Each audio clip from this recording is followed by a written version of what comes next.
따뜻한 5월의 아침이었다. 윤정이는 늘 그렇듯 새벽 5시에 일어나 남편 박성호의 아침을 준비했다. 40년을 함께 산 부부의 일상은 시계처럼 정확했다. 정희는 된장찌개 냄새가 부엌 가득 퍼지는 것을 맡으며 작은 만족감을 느꼈다. 여보, 아침 드세요. 정희가 식탁에 밥그릇을 놓자 성우가 거실에서 나타났다. 평소보다 기분이 좋아 보였다. 아니, 뭔가 들뜬 것 같았다. 정희야, 우리 집값이 많이 올랐대. 성우가 숟가락을 들며 말했다. 정희는 고개를 갸웃했다. 갑자기 왜 집값 이야기일까?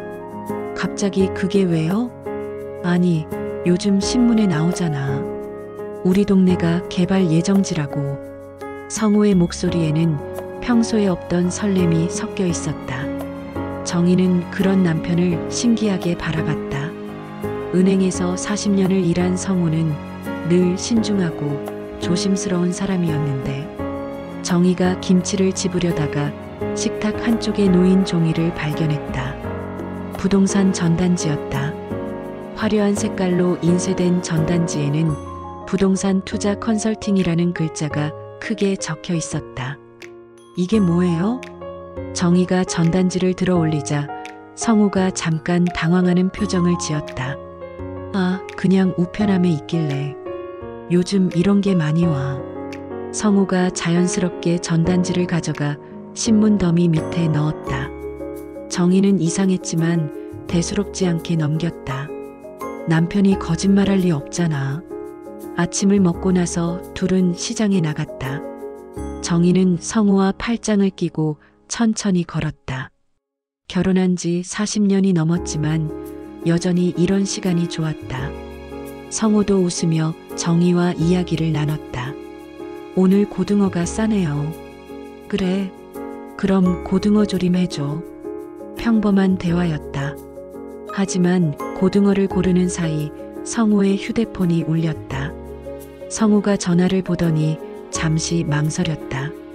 잠깐 전화 좀 받을게. 성우가 정희에게서 몇 걸음 떨어진 곳으로 가서 전화를 받았다.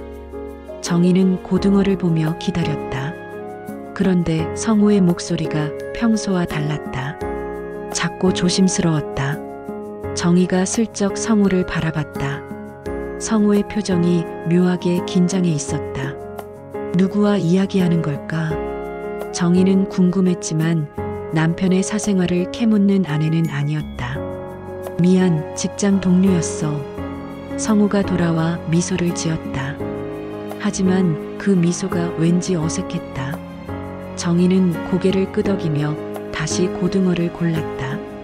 시장을 돌아다니는 동안 정희는 성우를 유심히 봤다. 뭔가 평소와 다른 점이 있었다. 자꾸 휴대폰을 확인하고 시계를 보고 어딘가 마음이 급한 듯 했다. 여보, 괜찮아요? 응? 왜? 오늘 좀 이상해요. 뭔가 바쁜 것 같고. 성우가 당황하며 웃었다. 그런가? 별일 없어? 그냥 날씨가 좋아서 기분이 좋은 것 같아. 정희는 더 이상 묻지 않았다. 남편을 믿었으니까. 40년을 함께 산 사람인데 뭔가 숨길 일이 있을 리 없었다. 하지만 집으로 돌아가는 길에 정희의 마음 한구석에 작은 의문이 생겼다. 아침에 본 부동산 전단지, 갑작스러운 집값 이야기, 그리고 조심스러운 전화통화. 혹시 성우가 뭔가 계획하고 있는 건 아닐까? 좋은 계획이겠지. 나쁜 일일 리는 없어. 정희는 스스로에게 말했다. 집 앞에 도착했을 때 성우가 말했다. 정희야, 내가 요즘 부동산 공부 좀 하고 있어. 갑자기요? 우리도 나이가 드는데 노후 준비를 좀 더 탄탄히 해야 하지 않겠어? 성우의 말은 그럴듯했다. 하지만 정희는 왜인지 불안했다. 성우가 이런 말을 하는 게 처음이었으니까. 정희는 현관문을 열며 생각했다. 설마 성우가 나한테 거짓말을 하겠어. 40년을 함께 산 남편인데. 정희는 자신의 의심을 떨쳐냈다. 사흘 후 오후였다. 정희는 성우와 함께 다시 시장에 나갔다. 성우가 요즘 유독 산책을 자주 나가자고 했다. 평소에는 집에서 신문이나 텔레비전만 봤는데 시장 한쪽에 있는 작은 찻집 앞을 지날 때였다. 갑자기 누군가 성우의 이름을 불렀다. 어머, 박 과장님. 돌아보니 중년 여성이 반갑게 손을 흔들고 있었다. 키가 크고 옷차림이 깔끔했다. 화장도 정성스럽게 했고 목소리에 자신감이 넘쳤다. 성우가 잠깐 당황하는 표정을 지었다가 억지 미소를 지었다. 아, 최 대리님. 여성이 다가왔다. 정희는 성우 옆에 서서 어색하게 미소를 지었다. 소개할게. 내 아내 정희야. 정희야, 최미란 대리님이야. 예전에 은행 거래처에서 일하셨어. 최미란이라는 여성이 정희에게 정중하게 인사했다. 안녕하세요. 최미란입니다. 과장님 부인이시군요. 미란의 목소리는 부드럽고 친근했다. 하지만 정희는 왠지 어색했다. 성우가 거래처 사람들 이야기를 한 적이 거의 없었는데. 앉으실래요? 차라도 한잔 하시죠. 미란이 찻집을 가리켰다. 성우가 정희를 바라봤다. 어때? 정희는 어쩔 수 없이 고개를 끄덕였다. 세 사람이 찻집에 들어가 작은 테이블에 앉았다. 미란이 차를 주문하고 나서 정희를 바라봤다. 부인께서 선생님이셨다고 들었어요. 네, 초등학교에서 가르쳤어요. 와, 정말 존경스러워요. 요즘 같은 세상에서 아이들 가르치는 게 얼마나 어려워요. 미란의 말투는 자연스럽고 친근했다. 하지만 정희는 계속 불편했다. 이유를 알 수 없었다. 그냥 느낌이었다. 차가 나오자 미란이 성우에게 물었다. 요즘 어떻게 지내세요? 은퇴 생활이 어때요? 뭐, 그저 그래. 집에서 뒹굴거리고. 성우가 웃으며 대답했다. 하지만 정희는 성우의 표정에서 뭔가 어색함을 느꼈다. 미란이 찻잔을 들고 말했다. 그런데 이 동네 정말 좋은 곳에 사시는군요. 제가 부동산 일을 하는데 요즘 이 동네가 정말 핫해요. 정희가 고개를 들었다.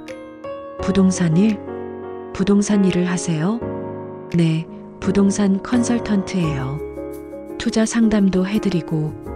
미란이 명함을 꺼내 정희에게 건넸다. 정희가 명함을 받아보니 최미란 부동산 컨설턴트라고 적혀 있었다. 미란이 계속 말했다. 이 동네가 내년에 지하철 연장 확정이에요. 집값이 최소 2배는 오를 거예요. 정희는 미란의 말을 들으며 불안했다. 갑자기 왜 집값 이야기일까? 며칠 전 성우도 같은 말을 했는데. 선생님 댁은 정말 좋은 위치에 있어요. 제가 봐도 투자 가치가 엄청나요. 미란이 정희를 바라보며 말했다. 정희는 미란의 눈빛이 왠지 날카롭게 느껴졌다. 성우가 어색하게 웃었다. 그런가? 우리는 잘 몰라서. 요즘 같은 때는 부동산이 최고 투자죠. 특히 이런 좋은 위치라면. 미란이 자신 있게 말했다. 정희는 미란의 말투가 마음에 들지 않았다. 너무 자신만만하고 강압적인 느낌이었다. 1시간 정도 이야기하고 나서 미란이 일어났다. 오늘 정말 반가웠어요. 과장님, 부인님도 건강하세요. 미란이 떠나고 나서 정희가 성우에게 물었다. 저 사람 어떻게 알게 된 거예요? 그냥 은행 다닐 때 거래처에서 봤던 사람이야. 별로 친하지도 않아. 성우의 대답이 시원하지 않았다. 정희는 더 묻고 싶었지만 참았다. 집으로 돌아가는 길에 정희는 계속 미란을 생각했다. 뭔가 수상한 구석이 있었다. 너무 친근하게 굴면서도 계속 집값 이야기만 했다. 그리고 성우도 이상했다. 미란과 이야기할 때 평소보다 긴장해 보였다. 마치 뭔가 숨기는 것 같았다. 정희는 집에 도착해서도 계속 불안했다. 혹시 성우가 미란과 무슨 일을 계획하고 있는 건 아닐까? 정희는 자신의 생각을 떨쳐내려 했지만 쉽지 않았다. 일주일이 지났다. 성우는 요즘 유독 외출을 자주 했다. 친구들과 만난다고 했지만 정희는 의심스러웠다. 성우가 이렇게 사교적인 사람이 아니었는데 어느 날 오후 정희는 장롱을 정리하고 있었다. 계절이 바뀌어서 옷을 갈아 정리하려던 참이었다. 그런데 서류를 넣어둔 봉투를 찾을 수 없었다. 이상했다. 분명히 여기 넣어뒀는데. 정희는 장롱을 뒤져봤다. 없었다. 등기부등본과 인감도장이 들어있던 봉투가 통째로 사라져 있었다. 정희의 가슴이 두근거리기 시작했다. 등기부등본과 인감도장은 집과 관련된 중요한 서류였다. 함부로 없어져서는 안 되는 것들이었다. 여보, 정희가 성우를 불렀다. 성우가 거실에서 대답했다. 왜? 등기부등본 어디 뒀어요? 성우가 잠깐 침묵했다. 정희는 그 침묵이 이상했다. 뭐 하려고? 아니, 장롱에 넣어뒀는데 없어져서요. 성우가 거실에서 나타났다. 표정이 어색했다. 아, 그거 내가 가져왔어. 왜요? 은행에서 대출 서류 확인하려고 해서.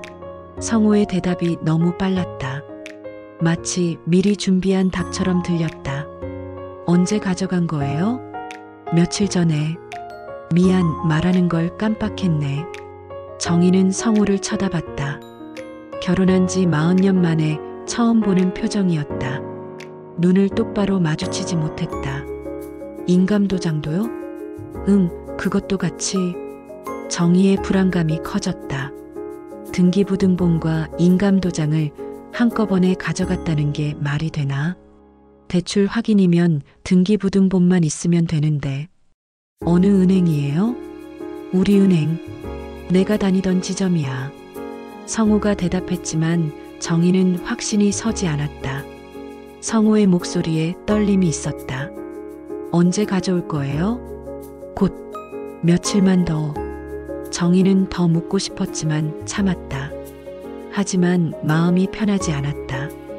뭔가 잘못되고 있다는 느낌이 들었다. 저녁을 먹으면서도 정희는 계속 생각했다. 성우의 최근 행동들이 하나씩 연결되기 시작했다. 부동산 전단지, 미란과의 만남, 그리고 서류의 실종. 혹시 성우가 집을 담보로 뭔가 하려는 건 아닐까? 정희는 등골이 오싹했다. 그럴 리 없어. 성우가 내 허락 없이 그런 일을 할 리 없어. 하지만 불안감은 사라지지 않았다. 정희는 잠자리에 들어서도 잠들 수 없었다. 옆에서 자는 성우를 바라봤다. 40년을 함께 잔 남편인데 갑자기 낯설어 보였다. 다음 날 아침 성우가 나가고 나서 정희는 성우의 방을 들여다봤다. 평소에는 절대 하지 않는 일이었다. 하지만 불안감을 이길 수 없었다. 서랍을 열어봤다. 별다른 건 없었다. 그런데 책상 위에 메모지 하나가 있었다. 전화번호와 시간이 적혀 있었다. 정희는 그 전화번호가 누구 것인지 궁금했다. 하지만 확인할 용기는 없었다. 혹시 정말로 성우가 뭔가 숨기고 있다면 어떡하지? 오후에 성우가 돌아왔을 때 정희는 평소처럼 웃으며 맞았다. 하지만 속으로는 계속 관찰했다. 성우의 표정, 말투, 행동 하나하나를.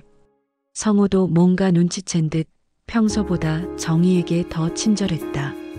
어깨를 주물러주고 차도 끓여주고. 하지만 그런 친절이 오히려 더 의심스러웠다. 밤이 되어서야 정희는 결심했다.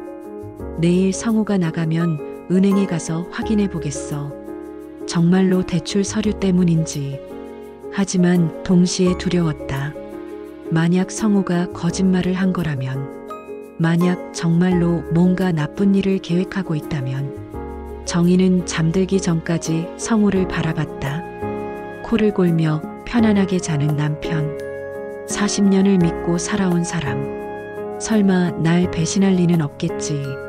며칠 더 지났지만 서류는 돌아오지 않았다.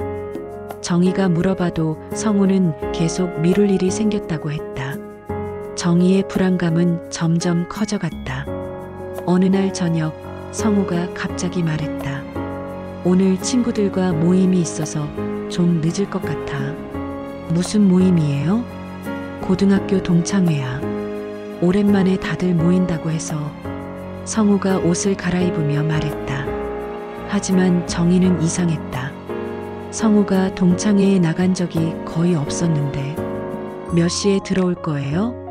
11시쯤? 아니면 좀 더 늦을 수도 있고. 성우가 서둘러 나갔다. 정희는 현관에서 성우를 배웅하며 마음이 무거웠다. 뭔가 이상한 일이 벌어지고 있다는 확신이 들었다. 성우가 나간 후 정희는 혼자 저녁을 먹었다. 입맛이 없었다. 텔레비전을 켜봐도 집중이 되지 않았다. 갑자기 성우의 방에서 뭔가 찾아봐야겠다는 생각이 들었다. 평생 남편의 사생활을 캐본 적이 없었지만 이번만은 달랐다. 불안감이 너무 컸다. 성우의 방문을 열고 들어갔다. 가슴이 두근거렸다. 서랍부터 열어봤다. 첫 번째 서랍에는 안경, 펜, 체온계 같은 것들이 들어있었다. 두 번째 서랍을 열었다. 통장과 서류들이 정리되어 있었다. 그런데 그 밑에서 뭔가 발견했다. 명함이었다. 정희는 그 명함을 집어들었다. 최미란 부동산 컨설턴트. 며칠 전 찻집에서 만난 여자의 명함이었다. 왜 성우가 이걸 가지고 있을까? 명함 뒤쪽에 뭔가 적혀 있었다. 전화번호와 날짜였다. 오늘 날짜였다. 정희의 손이 떨렸다. 더 찾아봤다. 서류 더미 사이에서 계약서 같은 것을 발견했다. 부동산 매매 계약서였다. 하지만 완성된 게 아니었다. 일부만 작성되어 있었다. 정희는 그 계약서를 자세히 봤다. 매도인 부분에 박성우라고 적혀 있었다. 그리고 집 주소도 적혀 있었다. 정희와 성우가 살고 있는 집 주소였다. 매매 금액 부분에는 3억 5천만 원이라고 적혀 있었다. 정희는 숨이 막혔다. 성우가 집을 팔려고 한다는 뜻이었다. 계약서를 더 자세히 봤다. 매수인 부분은 비어 있었다. 아직 사는 사람이 정해지지 않은 것 같았다. 하지만 계약 일자가 적혀 있었다. 내일 날짜였다. 정희는 온몸이 떨렸다. 내일 성우가 집을 팔 계획이라는 뜻이었다. 정희 몰래, 정희의 허락도 받지 않고 어떻게 이럴 수가 있을까? 40년을 함께 산 남편이 어떻게 이런 일을. 정희는 믿을 수 없었다. 아직도 꿈 같았다. 명함과 계약서를 다시 원래 자리에 넣었다. 손이 너무 떨려서 제대로 할 수 없었다. 성우의 방을 나와 거실에 앉았다. 정희는 소파에 앉아서 생각했다. 어떻게 해야 할까? 성우에게 따져 물어야 하나? 아니면 일단 지켜볼까? 하지만 내일 계약이라면 시간이 없었다. 정희는 결심했다. 성우가 돌아오면 바로 따져 물어야겠다. 시간이 너무 느리게 갔다. 9시, 10시, 11시. 성우는 돌아오지 않았다. 정희는 거실에 앉아서 계속 기다렸다. 12시가 넘어서야 현관문 소리가 들렸다. 성우가 돌아온 것이었다. 정희는 거실 불을 끄고 침실로 들어갔다. 성우와 마주칠 용기가 없었다. 성우가 조용히 들어와서 씻고 잠자리에 들었다. 정희는 등을 돌리고 누워 있었다. 성우가 자는지 확인하려고 귀를 기울였다. 성우의 숨소리가 고르지 않았다. 잠들지 못하고 있는 것 같았다. 정희도 마찬가지였다. 두 사람 모두 깨어 있으면서 서로 자는 척하고 있었다. 새벽이 되어서야 정희는 잠깐 잠들었다. 하지만 악몽에 시달렸다. 집이 없어지고 성우가 사라지고 자신이 혼자 길거리에 서 있는 꿈이었다. 아침에 일어났을 때 성우는 이미 나가고 없었다. 식탁에 쪽지가 하나 놓여 있었다. 일찍 나갔습니다. 저녁에 봐요. 정희는 그 쪽지를 보며 확신했다. 오늘 뭔가 일이 벌어질 거라고. 성우가 정말로 집을 팔 거라고. 정희는 그날 아침을 거르고 집 앞을 서성거렸다. 성우가 어디로 갔는지, 누구를 만나는지 알고 싶었다. 하지만 따라갈 용기는 없었다. 오전 10시쯤 정희의 휴대폰에 문자가 왔다. 처음 보는 번호였다. 내용을 확인하니 등기소에서 온 것이었다. 소유권 이전 완료 안내라고 적혀 있었다. 정희는 그 문자를 다시 읽어봤다. 뭔가 잘못 온 건 아닐까. 하지만 주소가 정확히 자신의 집 주소였다. 그리고 소유권이 박성호에서 다른 사람으로 넘어갔다고 적혀 있었다. 정희는 다리에 힘이 빠졌다. 정말로 성호가 집을 판 것이었다. 정희 몰래, 정희의 허락도 받지 않고 정희는 급하게 옷을 갈아입고 나갔다. 등기소로 가야 했다. 확인해 봐야 했다. 혹시 실수일지도 모르니까. 등기소까지 가는 버스 안에서 정희는 계속 떨었다. 다른 승객들이 자신을 이상하게 바라보는 것 같았다. 정희는 창밖을 보며 기도했다. 제발 실수였기를. 등기소에 도착해서 담당 직원에게 문의했다. 저희 집 등기부등본 확인하고 싶어요. 주소 알려주세요. 정희가 주소를 말하니 직원이 컴퓨터를 확인했다. 소유권이 오늘 오전에 이전됐네요. 정희의 머리가 하얘졌다. 정말이었다. 성우가 집을 판 게 정말이었다. 언제 이전된 건가요? 오전 9시에 접수됐습니다. 오전 9시. 성우가 일찍 나간 시간이었다. 정희는 무릎이 꺾일 것 같았다. 새 소유자가 누구죠? 김영수 씨로 되어 있네요. 김영수.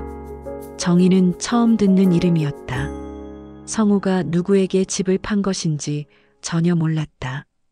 등기소를 나와서 정희는 어디로 가야 할지 몰랐다. 집으로 돌아가야 하나? 아니면 성우를 찾아야 하나? 정희는 멍하게 서 있었다. 그때 휴대폰이 울렸다. 성우였다. 정희는 떨리는 손으로 전화를 받았다. 여보, 정희야, 나 좀 늦을 것 같아. 성우의 목소리는 평소와 똑같았다. 아무 일 없다는 듯이. 어디 있어요? 친구랑 일 보고 있어. 저녁에 들어갈게. 정희는 소리 지르고 싶었다. 어떻게 이럴 수 있냐고. 하지만 목소리가 나오지 않았다. 알겠어요. 전화를 끊고 나서 정희는 울음이 터졌다. 길 한복판에서 소리내어 울었다.